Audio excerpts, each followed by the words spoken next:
مريت مشوان هيجا روشال روجاوایی کردستانی کو جالیه کی دلار بهابیه جالیه کی سوتمنین نه جالیه کی صوبه گو هی نفتی گلگ گران يعني روشكي نلبار روشكي نباش يا ابوري وحتى يا جيانجي دفيز بستانا قوتي دل بيش روجاوایی كردستاني شالك بان شمدين نبيجي قامشلو میوانی من دبه وان مجاران ام دیلی گل که شمدین با آخفن سلاف بوده که شمدین که شمدین من گو تامین نها بله زوستان هات شخو دنیا گلک ساره باورد که من قامشلو جی روجاوایی کردستانی جی ساره طایبتی ایواران یعنی نرخی صوبا بها بویه دلار بها بویه سوتمنی بها بویه روش چاوایه یعنی لسر عرضی روشا بوری چاوایه که شمدین جمال ورباش شوارته و همه مهوانته و تماشوانش براستی و تبخو گوت یعنی نه حوجه از دوباره بکم دلار بهایا صوبه بهانا طبق بهانا همه تبه چه بهایا روشک براستی خراب هم تیره در باست بین وضعی ما اقتصادی گرکی ضعیفه لیره سوری به قیمت بویا یعنی افقا دبنا صدم لسر مثلا مرو کار به جیانا خود برنگه که خوشک در باس بکی یعنی وضع یعنی وک مثلا دلاری رو 14450 ورقه بو یعنی وقتات دلار 14450 ورقه بو چه ماده گوه بی بلند بی جمازوت بگره حتی نانو آوی و همو پیرا بلند بی یعنی بویرنگی جیانا خلکه در باس بی یک کار به در باس بکی جیش خوب او انجازك او ايغو نكار بشخو نكاري در باس بكي كيكي شمدي نفروشا سوتمني نا ايرويا لروجاوایی كردستاني يعني خلق غازنات كي لسر روشا سوتمني خو پیشاندان جي هاتن كرن لروجاوایی كردستاني الحمو باجارين روجاوایی كردستاني هاتن كرن پاشي راغو استيان يعني مازوت كرمك يعني مازوت جرك دخس بانا سعراينا كي داكت نوا پیشندانا جي للأسف سوزن هبنو انه هناك قيمته وينا داخل مجي بين الاعتبار بانه دولار ند دستي سلطة موجودة يعني قريداية بسوكا مركزي وبشامي وقريداية وقتا دولار بهاد بي حموتش تبيرا بهاد بي جبرقو ناميني وقتا دولار 4 ضعفش بار بهابويا يعني حقي نان 300 ورقة بي إلو نانك بدهزا ورقة يعني شو دهني خو بدا مقارنتنا قبا على مستوى ناني عربي نام جرد بي ناني فرني عربي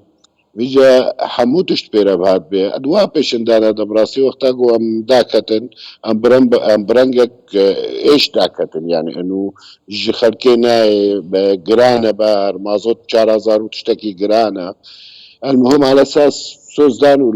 للاسف حتى انا هاكي مقابل تشتك نكرنا يعني جبروي كي جيكي حموتش جريدايا بمازوت يعني تبي تشد فيولاتي جريدايا بمازوت انا مزارع إلو نما مازوت دعوتك طاقة شمسي الدين أو طاقة شمسي شي تكلفاتي ويقا لكن يعني لو ها طاقة شمسي $150 وداك يعني هر بخشكي و ده دو نبي ده 15 لوحة جير لازم البطاريات جير لازم يعني وضع براسي مساوية يعني وكسنين قواري كاري يجي بكي مثلا فيلمك غوار هبو حارة كل مين ايدو الو ليفر ولو لهات يعني نما او هيفي معناه نت تفقرا آلية تفقرا سياسي قو درباز ببي يرو روجاوایی كردستاني دا ونت تشتك دولار ضد مافيات سوري ده براستي يعني اشخاص هنا دفاع مجموعات صرافة دا جي شامي بقرا حتى تبقى عن تاريه $1 هلدن سر كيفاخو $1 داخل سر كيفاخو كيريكا دولار نظام را لازم بو ونظام دولار داخل كيريكا نظام جيرنا لازم بو $1 هلدي وافو جيانا عكاس دبي لسر جيانا مروف سر حياتا كسايتية ولاطية لفربي ولا الشامي بي ولا لاتقية بي ولا جدر بي لاتقية جبرقو هينا ليرا سوري تعامل بيد بي واو ليرا سوري انهيار بوية لأسفل السافلين يعني تشتكي ليرا سوري قوت بيجي قيمته وي ما بيت تنيا كيكي شمدين بي قمان اف روشات دبيجي يعني روشة قالك نخوش وخلقي مل روجاوایی کردستانی دناو روشک و ساده دیجی بس دخوازم ویجی بیجم که کشم دنیا نها لور ریو بریک هیا ریو بریک خسر اش دنیای رد بیجی روشاما قالك باشه عبوریاما باشه اشترى بیجم دموکراسی البامه قالك باشه هر تشت قالك باشه الجمع بس هم دزانن کو لسر عرضی روش نوسایه يعني ريبه بريا خسر كما مازوتي نفتي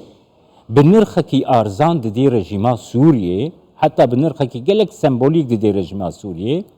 ليه لسر عرداكو او بخور ريبه بريا ديكي حقي مازوتي بلندكي سو 80 بلندكي جبوش افروش لروجاوایی كردستاني رود ده يعني غازنين خلقي تشيند في روشي ده ذلك جمال نها ريفابري دعوات انفصال نكري وخدوري نظام نكري شرجا رشد يعني حتى انها علاقات هنا ودشنا شامي ودتينا شامي او قريداية بسوكا مركزي وحتى انها نفض دشي شامي نفض دشي حمودة ورا للسوري ليشها ام خدية نفطينا ام خدية نفطينا وامش نفطي محرومة ملط فيران جيليت ميزاني راتبه موظف العالية دولتي $8 العالية ما بلكي دقه $8 $9 ديسا مقارنة فردج فيها انه راتبه موظفة لروجاوایی كردستان بسعر فبرية دكارت كي بيترش جي دولتي اللي تبيجي انه والله ام انفصال بونج نظامي يعني ام دوري نظامي كتن اساس في قلت ميرتني ما زال قريداية ما زال سلطاتي امني موجودا لقامش يعني فروعي امني بحماه جهاتي خفا موجودا لقامشلو جيش موجودا لقامشلو هي دولتي مخا ام